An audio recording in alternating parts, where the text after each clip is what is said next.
University માં આયોજિત Saurashtra Kutch regional conference માં કેન્દ્રીય વાણિજ્ય અને ઉદ્યોગ મંત્રી પિયુષ ગોયલ ઉપસ્થિત રહ્યા। તેમણે કહ્યું કે આ પ્રકારની રિજનલ સમિટ થકી ભારત 2047 સુધીમાં વિકસિત રાષ્ટ્ર બની જશે।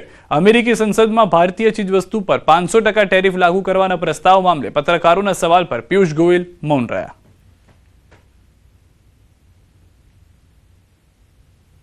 ये पहली बार है कि देश के कोई भी राज्य में इस प्रकार की रीजनल कॉन्फ्रेंसेस हुई हैं और मुझे पूरा विश्वास है कि ये जो स्पर्धा इस प्रकार की रीजनल कॉन्फ्रेंस से बनेगी, जो नए आइडियाज आएंगे, जो नया इंफ्रास्ट्रक्चर डेवलप होगा। श्री नरेंद्र मोदीનો આજે ગુજરાત પ્રવાસનો ત્રીજો દિવસ અને પીએમ મોદી અમદાવાદના ગાંધી આશ્રમ ખાતે પહોંચ્યા હતા। અહીં રાજ્યના મુખ્યમંત્રી ભૂપેન્દ્ર પટેલ પણ ઉપસ્થિત રહ્યા। પીએમ મોદી સાથે આજે જર્મન ચાન્સેલર ફ્રેડરિક મર્ચ પણ ગાંધી આશ્રમ પહોંચ્યા હતા। પીએમ મોદીએ મુખ્યમંત્રી ભૂપેન્દ્ર પટેલની ઉપસ્થિતિમાં ગાંધી આશ્રમના રીડેવલપમેન્ટની પ્રવૃત્તિઓની સમીક્ષા કરી હતી। અહીં ગાંધી આશ્રમના રીડેવલપમેન્ટ અંગે કરશે બેઠક। આ ગાંધી આશ્રમની મુલાકાતમાં જર્મન ચાન્સેલર ફ્રેડરિક મર્ચ પણ જોડાયા હતા।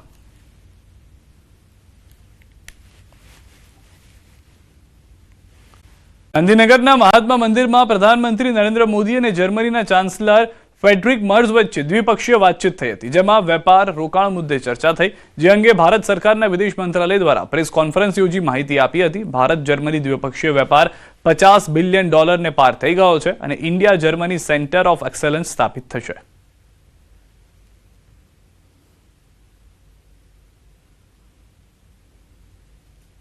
In this context, he laid particular emphasis on Germany's very strong support for the early conclusion of the India-EU FTA. આ મુદ્દે વિદેશ સચિવનું નિવેદન આ એક સંવેદનશીલ વિષય છે। ઘણા સમયથી જર્મન સરકાર સાથે વાતચીત થાય છે। જર્મન સરકાર સાથે ભારત પ્રતિબદ્ધ છે। પ્રધાનમંત્રીએ પણ જર્મન ચાન્સેલર સાથે આ મુદ્દે ચર્ચા કરી છે। બાકી મુદ્દાઓ પર જેટલી ગંભીરતા પ્રાયોરિટી સાથે આ મુદ્દા પણ ધ્યાન આપવામાં આવી રહ્યું છે।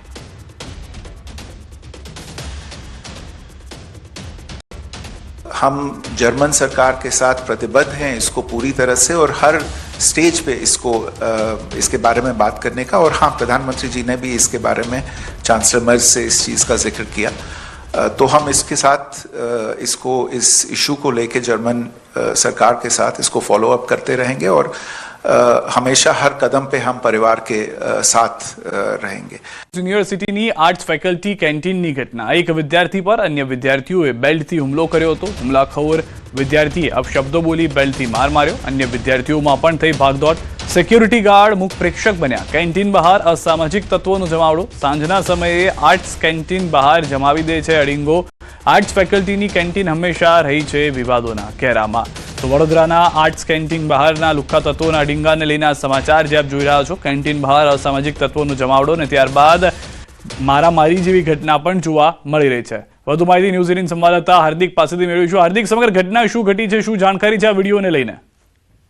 બિલકુલ તે સિદ્ધાર્થ, સમગ્ર મામલે વાત કરવામાં આવે તો વડોદરાની વિશ્વવિખ્યાત MS યુનિવર્સિટી જે છે તે અત્યારે અખાડો બની ગઈ હોય તે પ્રકારની સ્થિતિ જે છે તે સર્જાઈ છે। અત્યારે આપણે દર્શકોને જે વિડીયો બતાવી રહ્યા છે તે મારામારીનો વિડીયો છે અને દ્રશ્યોમાં જોઈ શકાય છે કે એક વિદ્યાર્થી જે છે તે પોતાના બેલ્ટ વડે બીજા વિદ્યાર્થી પર હુમલો કરી રહ્યો છે। આ જે ઝઘડો થયો હતો એનું મૂળ કારણ જે છે તે હજી સુધી સામે આવ્યું નથી, પરંતુ આ જે મારામારીની ઘટના છે તેનો વિડીયો અન્ય વિદ્યાર્થીઓ જે છે તે પોતાના મોબાઈલના કેમેરામાં કંડાર્યો હતો અને આ વિડીયો જે છે અત્યારે સોશિયલ મીડિયામાં ખૂબ જ ઝડપથી વાયરલ થઈ રહ્યો છે। સિક્યુરિટી ગાર્ડની વાત કરીએ તો MS યુનિવર્સિટી દ્વારા સિક્યુરિટી પાછળ કરોડો રૂપિયાનો ખર્ચ જે છે તે કરવામાં આવે છે। ત્યારે આજે ઘટના બની ત્યારે સિક્યુરિટી જવાનો ત્યાં હાજર હતા, પરંતુ સિક્યુરિટી જવાનો જે છે તે મૂર્ખ પ્રેક્ષક બનીને આખો જે તમાશો છે તે જોઈ રહ્યા હતા। ત્યારે આ વિડીયો વાયરલ થયા બાદ હવે યુનિવર્સિટીના સત્તાધીશો કયા પ્રકારની કાર્યવાહી કરે છે તે જોઈ રહ્યું। સિદ્ધાર્થ, આભાર સમગ્ર માહિતી બદલ। તો હાલમાં જે રીતના દ્રશ્યો જોવા મળી રહ્યા છે, સવાલ ઉભા કરી રહ્યા છે કે શિક્ષણના દાનમાં આ લુખ્ખાગીરી દાદાગીરી કેમની સાંખી લેવામાં આવે છે। કડકડતી ઠંડીના પ્રકોપ યથાવત છે। સતત ઘટી રહેલા તાપમાનને કારણે સમગ્ર ઘાટીમાં બરફની ચાદર છવાઈ ગઈ છે। આ કાતિલ ઠંડીની સીધી અસર હવે પાણી પુરવઠા પર જોવા મળી રહી છે। તાપમાન શૂન્યથી ઘણું નીચે જતું રહેતા પાણીની મુખ્ય પાઇપલાઇનમાં પાણી જામી ગયું છે। કડકડતી ઠંડીને કારણે વહેલી સવારે ઘરો સુધી પાણી પહોંચતું નથી। સ્થાનિક લોકોએ પીવાના પાણી માટે બરફ ઓગાળવો પડે તેવી સ્થિતિ સર્જાઈ છે। कश्मीर घाटी में इन दिनों कड़ाके की ठंड है। दरअसल चिल्लाई कलान का मौसम चल रहा है। चिल्लाई कलान 40 दिनों का होता है। 21 दिसंबर से चिल्लाई कलान का मौसम शुरू हो जाता है।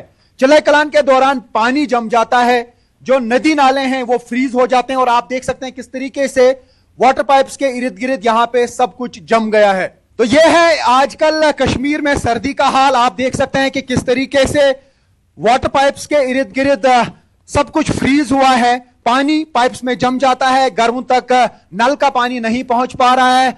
हर जगह लगता है जैसे कांच बने हुए हैं। यहां पे इतनी सर्दी है और पारा लगातार गिर रहा है। श्रीनगर में रात का दर्जे हरारत जो है -6 डिग्री सेल्सियस तक पहुंच गया, जबकि गुलमर्ग एरिया में करीब -10 डिग्री सेल्सियस तक पारा गिर गया है। और लगातार इस तरीके के मंजर कश्मीर में देखने को मिल रहे हैं। पानी की पाइप्स लगातार फ्रीज हो रही हैं और नल का पानी घरों तक नहीं पहुंच पा रहा है, खासतौर से सुबह के टाइम, क्योंकि रात भर दर्जे हरारत जो तापमान है वो बहुत ज्यादा गिर जाता है और उसकी वजह से सारे नल जो हैं वो जम जाते हैं। और ये आप देख सकते हैं कई जगहों पे जो डिपार्टमेंट है वो छेद करते हैं पानी की पाइप्स को, ताकि पानी की रवानी जो है वो बरकरार रहे। लेकिन जहां पर भी पानी की पाइप्स में छेद किए जाते हैं उसके इर्द गिर्द आप देख सकते हैं कि किस तरीके से कोहरा लग जाता है। ये पानी की पाइप्स, इसकी वजह से भी इर्द गिर्द जो है पानी की मूवमेंट रुक जाती है, क्योंकि जब ये सब कुछ फ्रीज हो जाता है तो पानी जो पाइप्स के अंदर होता है वो रुक जाता है। तो फिलहाल लगातार लोगों को इस तरीके की दिक्कतों का सामना करना पड़ सकता है, क्योंकि मौसम विभाग का कहना है कि आने वाले कुछ दिनों में सर्दी में और इजाफा हो सकता है। तो यह है इस वक्त कश्मीर घाटी का हाल। કાતિલ ઠંડી અને શીતલહેરનો પ્રકોપ યથાવત છે। આબુના સૌથી ઊંચા ગુરુ શિખરનું તાપમાન ગગડીને -3 ડિગ્રી પર પહોંચી ગયું છે। હાડ થીજવતી ઠંડીના કારણે ગાડીઓ પર બરફની ચાદર છવાઈ ગઈ છે। હાલમાં છેલ્લા 5 દિવસથી તાપમાનમાં સતત વધારો થતા જનજીવન પ્રભાવિત થયું છે। આ આહલાદક હવામાનનો આનંદ માણવા પ્રવાસીઓ મોટી સંખ્યામાં ઉમટી પડ્યા છે। તો દ્રશ્યોમાં પણ આપ જોઈ રહ્યા છો માઉન્ટ આબુના દ્રશ્યો છે, જે ફ્રોઝન જેવી પરિસ્થિતિ છે તેનું નિર્માણ થયું છે। લેન્ડ ફ્રોઝનની આ પરિસ્થિતિના દ્રશ્યો આપ જો। માઉન્ટ આબુમાં જે કાતિલ ઠંડી જે છે તે યથાવત છે ને લોકો વધુ અત્યારના માઉન્ટ આબુ તરફ જઈ રહ્યા છે, જેથી તેઓ આ ઠંડીની મજા માણી શકે। મોટાભાગના વિસ્તારો એવા છે કે જ્યાં આગળ પાણીમાંથી સીધા સીધા બરફ જ નીકળી રહ્યા છે। કેટલાક વિસ્તારોની અંદર, ખેતરોની અંદર આ રીતની પરિસ્થિતિ પણ જોવા મળી છે। માટે સારા સમાચાર। ઉત્તરાયણમાં પવનને લઈને અંબાલાલનું અનુમાન છે। ઉત્તરાયણ પર પવનની ગતિ સારી રહેવાનું અનુમાન છે। સવારે 7 થી 11 સુધી પવનની ગતિ સારી રહેશે। મહેસાણા, અમદાવાદમાં પવનની ગતિ 7 થી 9 કિલોમીટરની રહેશે। મહુવા, ગાંધીધામ, જામનગરમાં સારો પવન રહેશે। દરિયા કિનારે પવનની ગતિ 13 કિલોમીટર રહેવાનું અનુમાન છે। સુરતમાં આંચકાના પવનની ગતિ 26 કિલોમીટરની આસપાસ રહેશે। પતંગ રસિયાઓ માટે પવનની ગતિ સાનુકૂળ રહેશે। 15 જાન્યુઆરીએ સવારમાં પવનની ગતિ ઓછી રહેશે। દિવસ દરમિયાન પવનની ગતિ વધઘટ થયા કરશે। પતંગ રેસવા માટે પતંગ ચગાવવામાં કેવું પવન રહેશે તેની ગતિવિધિ જોવામાં આવતી હશે। તો ભિન્ન ભિન્ન ભાગોમાં આપણે પવનની ગતિવિધિ જોઈએ તો લગભગ પરોળીના ભાગમાં, અમદાવાદના ભાગોમાં લગભગ પરોળીએ 7 કિલોમીટર ક્યાંક 9 કિલોમીટરનો પવન રહેવાની શક્યતા છે। મહેસાણામાં પણ 9 કિલોમીટર 7 કિલોમીટર, પાલનપુરમાં 8 થી 7 કિલોમીટર, મહુવા, ભાવનગર, પોરબંદરમાં થોડો પવનની ગતિ થોડી વધારે રહેશે। ગાંધીધામમાં પવનની ગતિ વધારે છે। જામનગરમાં પણ પવનની ગતિ લગભગ 9 કિલોમીટરની આસપાસમાં રહેવાની શક્યતા છે। સવારે રાધનપુરમાં 9 કિલોમીટર આસપાસ, વિરંગામાં 10 કિલોમીટરની આસપાસ, દરિયા કિનારે 12 કિલોમીટરની આસપાસ, સુરતમાં 9 કિલોમીટરની આસપાસ રહેવાની શક્યતા છે।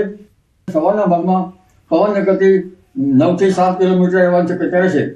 બપોરે 10 વાગ્યાની આસપાસ 6 થી 7 કિલોમીટર મહદ ભાગોમાં, અને બપોરે 1 વાગે 6 થી 7 કિલોમીટર, અને સાંજે 4 વાગે 6 થી 7 કિલોમીટરની આસપાસ રહેવાની શક્યતા રહેશે। પરંતુ વિન્ડ કેટલાક ભાગોમાં, એટલે કે પવનના લહેરાની ગતિવિધિ ક્યારેક વધારે છે તો કોઈ ભાગમાં 15 કિલોમીટર અને કેટલાક ભાગમાં 15 થી 20 કિલોમીટરની આસપાસ રહેવાની શક્યતા રહેશે। સામાન્ય રીતે પતંગ રસિયાઓ માટે પતંગ ચગાવવા માટે સમય સાનુકૂળ રહેશે, પરંતુ વચ્ચે પવનના લહેરા આવે ત્યારે ઢીલ મૂકવી પડે, એટલે એકંદરે આ ગતિ સારી રહેશે। તારીખ 15મી તારીખે પણ પવનની ગતિ કંઈક સવારે ઓછી અને દિવસ દરમિયાન પણ ક્યારેક વધારે કે ક્યારેક ઓછી રહેવાની શક્યતા રહેશે. સિઝનમાં પહેલીવાર કાતિલ ઠંડીની સંભાવના વ્યક્ત કરવામાં આવી છે. હવામાન નિષ્ણાંત અથર્યા શેટ્ટીએ અંદાજ લગાવ્યો છે. એટલું જ નહીં, ગુજરાતમાં બરફ જામી જાય એવી ઠંડીની આગાહી કરવામાં આવી છે. મોટાભાગના વિસ્તારમાં કડકડતી ઠંડી પડશે. સૌરાષ્ટ્ર કચ્છના કેટલાક વિસ્તારમાં ખૂબ ઠંડીની સંભાવના છે. તો મંગળવારે રાત્રે કચ્છથી શરૂ થશે મજબૂત ઠંડીનો રાઉન્ડ.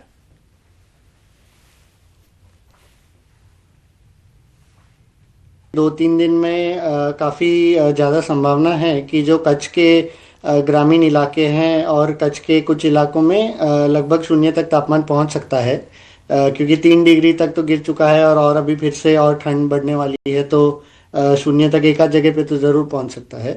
और ज़्यादातर ये कच्छ में देखने मिलेगा, लेकिन हल्की सी संभावना भी है कि जो मोरबी और राजकोट के जो आसपास के इलाके हैं कच्छ के, वहाँ के कुछ जगहों में शायद 1 डिग्री या 2 डिग्री तक भी कुछ ग्रामीण इलाकों में पहुंच सकती है.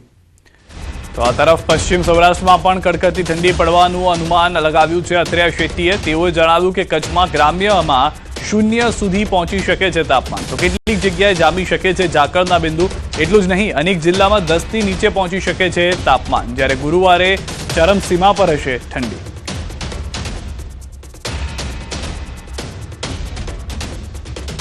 उत्तर पश्चिमी दिशा से काफ़ी ठंडी और सूखी हवाएं बह रही है गुजरात में, और आज भले ही थोड़ी तापमान में बढ़ोतरी हुई है पिछले कुछ दिन के मुकाबले, लेकिन हम देखेंगे कि अगले खास करके कल रात से फिर से और बुधवार और गुरुवार खास करके काफ़ी ज़्यादा ठंड वापस बढ़ने वाली है गुजरात में, और कई इलाकों में सिंगल डिजिट तक तापमान जाने की उम्मीद है.